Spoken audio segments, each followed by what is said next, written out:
Today, we're going to cut right through all the noise and give you something real, a straight-up mathematical guide to hitting 7 figures, and we're going to tailor it specifically to whatever decade of life you're in right now.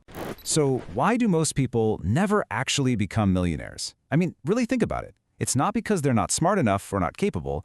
It's because nobody ever sat them down and showed them a clear numerical plan to actually get there.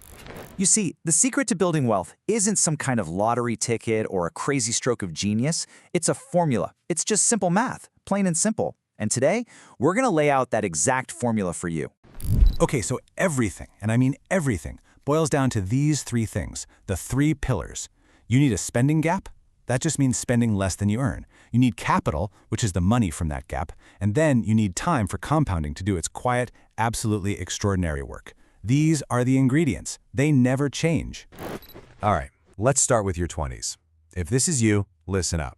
Your single most powerful financial asset is the one you probably overlook the most. It's time. You have the longest possible runway for your money to grow. It's like a superpower. And in your 20s, there's this really stark contrast. You've got the average person who's chasing lifestyle upgrades, probably spending more than they earn with no safety net at all. But then there's the wealth builder.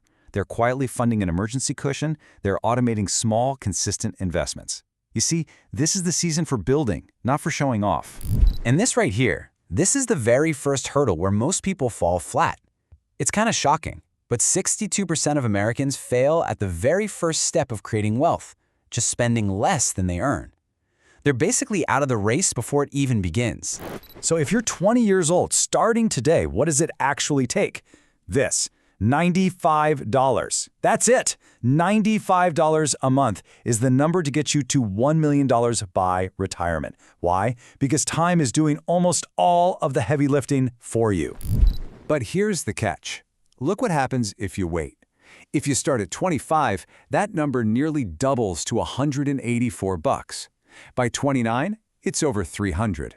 The lesson here is so simple. You don't have to be perfect. You just have to start, because the cost of waiting is absolutely enormous. Okay, now for your 30s. This is the decade where life gets, well, it gets louder, right? You've got mortgages, maybe families, definitely bigger expenses.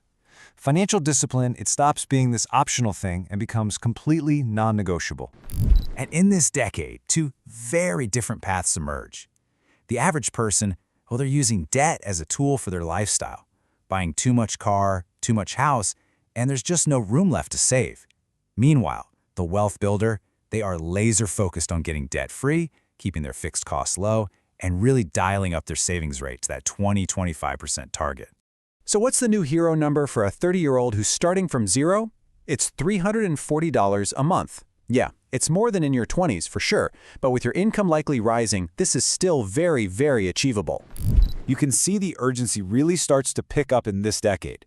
By the time you're 35, you need $600 a month, and by 39, you're looking at nearly $1,000. Look, your 30s are not too late by any stretch, but it's the decade where you have to get intentional. You have to have a plan. This brings us to the 40s, which honestly, I find fascinating. This is the decade where the financial paths really truly diverge. The gap between the people who planned and the people who didn't, it becomes this massive chasm. And the key difference in this decade, it really comes down to mindset. The average person, they don't even know what their retirement number is. They start chasing risky, speculative investments to try and catch up.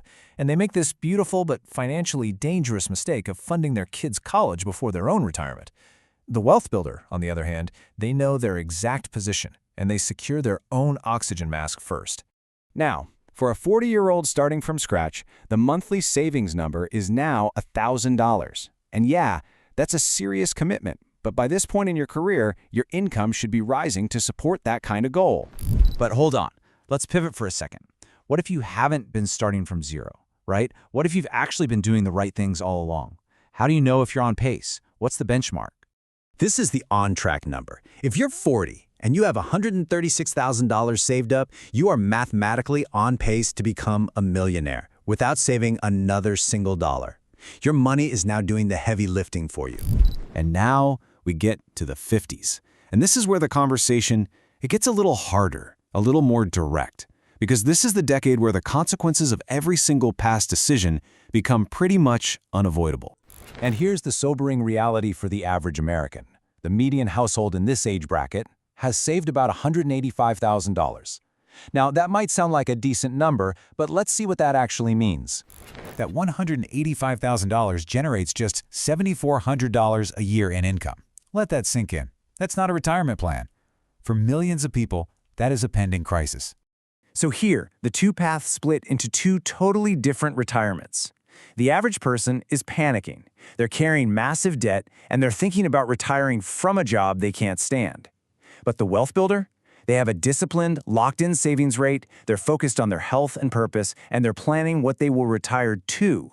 It's a world of difference. Okay, this brings us to the secret we promised you at the beginning. The one big idea that kind of reframes this entire conversation about becoming a millionaire. Here is the critical question that most people just never stop to ask themselves. What will that $1 million in the future actually buy? Because, let's be honest, $1 million in 30 years is not the same as $1 million today. This table, it shows you the stark reality. For a 25-year-old today, that future $1 million at retirement, it's only going to have the purchasing power of about $306,000 in today's money. For a 35-year-old, it's about $412,000. Inflation is like a silent tax on your future. But listen, this is not a reason to get discouraged. In fact, it's the single most powerful reason to aim even higher. You see, the real goal was never just to be a millionaire. It's to become a multimillionaire, to protect your future lifestyle. And how do you get there? Well, we circle right back to where we started.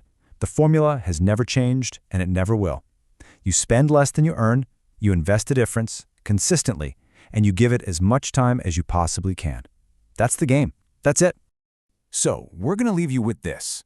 It really doesn't matter if you're 22 or 52. Having the perfect plan doesn't matter nearly as much as just taking the next step. So the real question is, wherever you are in this journey, what is the very next step you are going to take?